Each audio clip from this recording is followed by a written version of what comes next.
Patchwork Girl of Oz by L. Frank Baum. Chapter 10. Shaggy Man to the Rescue.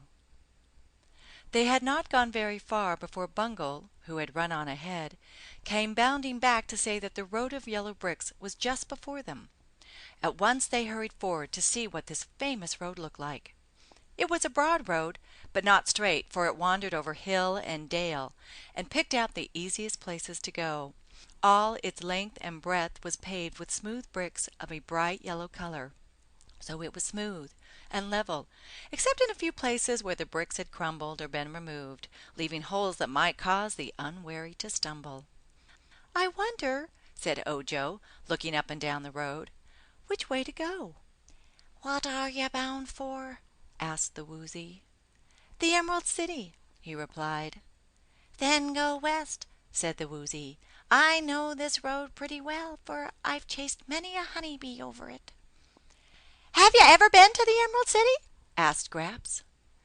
"No, I am very shy by nature, as you may have noticed, so I haven't mingled much in society." "Are you afraid of men?" inquired the Patchwork Girl. "Me? With my heart-rending growl, my horrible shudderful growl? I should say not. I am not afraid of anything," declared the Woozy.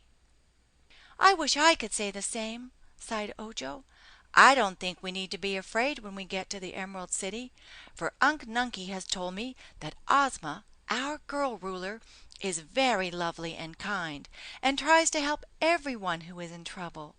But they say there are many dangers lurking on the road to the Great Fair City, and so we must be very careful."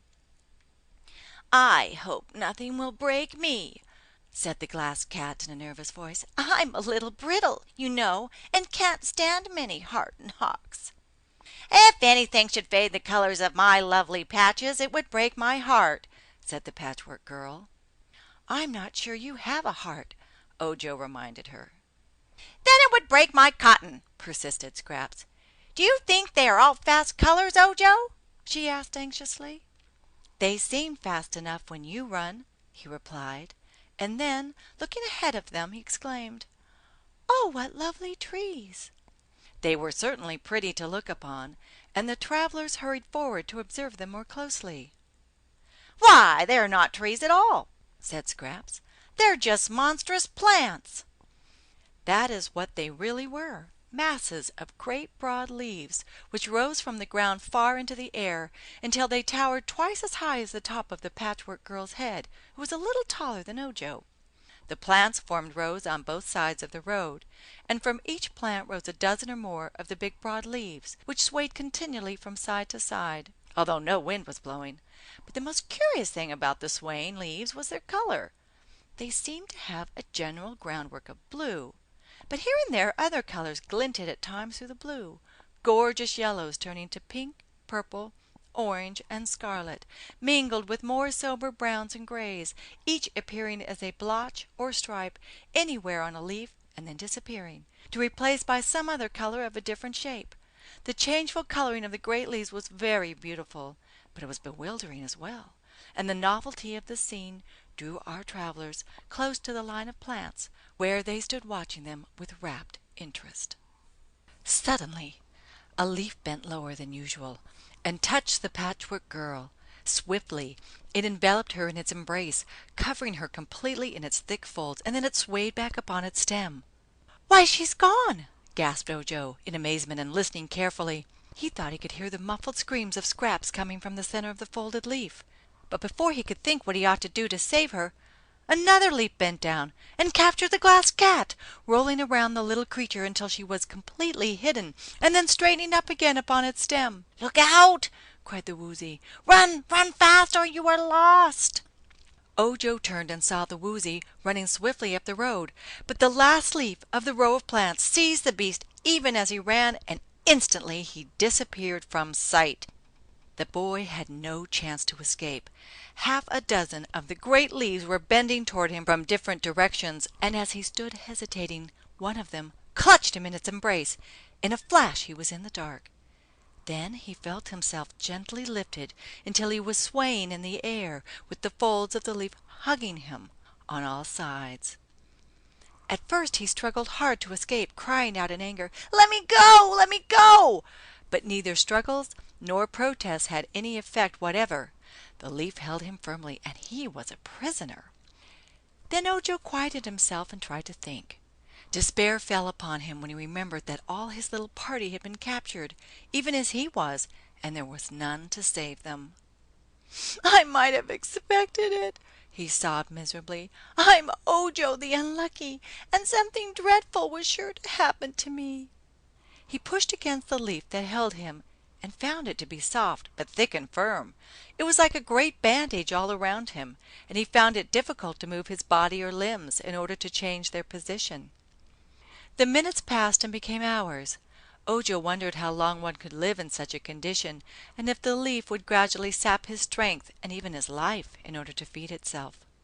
The little Munchkin boy had never heard of any person dying in the Land of Oz, but he knew one could suffer a great deal of pain. His greatest fear at this time was that he would always remain imprisoned in the beautiful leaf and never see the light of day again. No sound came to him through the leaf. All around was intense silence. Ojo wondered if Scraps had stopped screaming, or if the folds of the leaf prevented his hearing her. By and by he thought he heard a whistle, as of someone whistling a tune. Yes, it really must be someone whistling, he decided, for he could follow the strains of a pretty Munchkin melody that Uncle Nunky used to sing to him. The sounds were low and sweet, and although they reached Ojo's ears very faintly, they were clear and harmonious. Could the leaf whistle? Ojo wondered. Nearer and nearer came the sounds, and then they seemed to be just the other side of the leaf that was hugging him. Suddenly the whole leaf toppled and fell, carrying the boy with it, and while he sprawled at full length the folds slowly relaxed and set him free. He scrambled quickly to his feet and found that a strange man was standing before him, a man so curious in appearance that the boy stared with round eyes. He was a big man, with shaggy whiskers, shaggy eyebrows, shaggy hair, but kindly blue eyes that were gentle as those of a cow. On his head was a green velvet hat with a jeweled band, which was all shaggy around the brim. Rich but shaggy laces were at his throat. A coat with shaggy edges was decorated with diamond buttons. The velvet breeches had jeweled buckles at the knees, and shags all around the bottoms. On his breast hung a medallion bearing a picture of Princess Dorothy of Oz, and in his hand, as he stood looking at Ojo, was a sharp knife shaped like a dagger. "Oh!" exclaimed Ojo, greatly astonished at the sight of this stranger, and then he added, "Who has saved me, sir?" "Can't you see?" replied the other with a smile. "I'm the Shaggy Man." "Yes, I can see that," said the boy, nodding. "Was it you who rescued me from the leaf?" "None other, you may be sure. But take care, or I shall have to rescue you again." Ojo gave a jump, for he saw several broad leaves leaning toward him. But the Shaggy Man began to whistle again, and at the sound the leaves all straightened up on their stems and kept still. The man took Ojo's arm and led him up the road, past the last of the great plants, and not till he was safely beyond their reach did he cease his whistling. "You see, the music charms 'em," he said. "Singing or whistling, it doesn't matter which. Makes 'em behave, and nothing else will. I always whistle as I go by 'em, and so they always let me alone. Today as I went by whistling I saw a leaf curled and knew there must be something inside it. I cut down the leaf with my knife and out you popped. Lucky I passed by, wasn't it?" "You were very kind," said Ojo, "and I thank you. Will you please rescue my companions also?" "What companions?" asked the Shaggy Man. "The leaves grabbed them all," said the boy. "There's a patchwork girl and—" "A what?" "A girl made of patchwork, you know. She's alive and her name is Scraps. And there's a glass cat—" "Glass?" asked the Shaggy Man. "All glass." "And alive?" "Yes," said Ojo. "She has pink brains and there's a woozy—" "What's a woozy?" inquired the Shaggy Man. "Why, I can't describe it," answered the boy, greatly perplexed. "But it's a queer animal with 3 hairs on the tip of its tail that won't come out and—" "What won't come out?" asked the Shaggy Man. "The tail?" The hairs won't come out. But you'll see the woozy if you'll please rescue it, and then you'll know just what it is." "Of course," said the Shaggy Man, nodding his shaggy head. And then he walked back among the plants, still whistling, and found the 3 leaves which were curled around Ojo's traveling companions. The first leaf he cut down released Scraps, and on seeing her the Shaggy Man threw back his shaggy head, opened wide his mouth, and laughed so shaggily and yet so merrily that Scraps liked him at once. Then he took off his hat and made her a low bow, saying, "My dear, you're a wonder. I must introduce you to my friend the Scarecrow." When he cut down the second leaf he rescued the glass cat, and Bungle was so frightened that she scampered away like a streak, and soon had joined Ojo, when she sat beside him panting and trembling. The last plant of all the row had captured the woozy, and a big bunch in the center of the curled leaf showed plainly where he was. With his sharp knife the Shaggy Man sliced off the stem of the leaf, and as it fell and unfolded out trotted the woozy, and escaped beyond the reach of any more of the dangerous plants.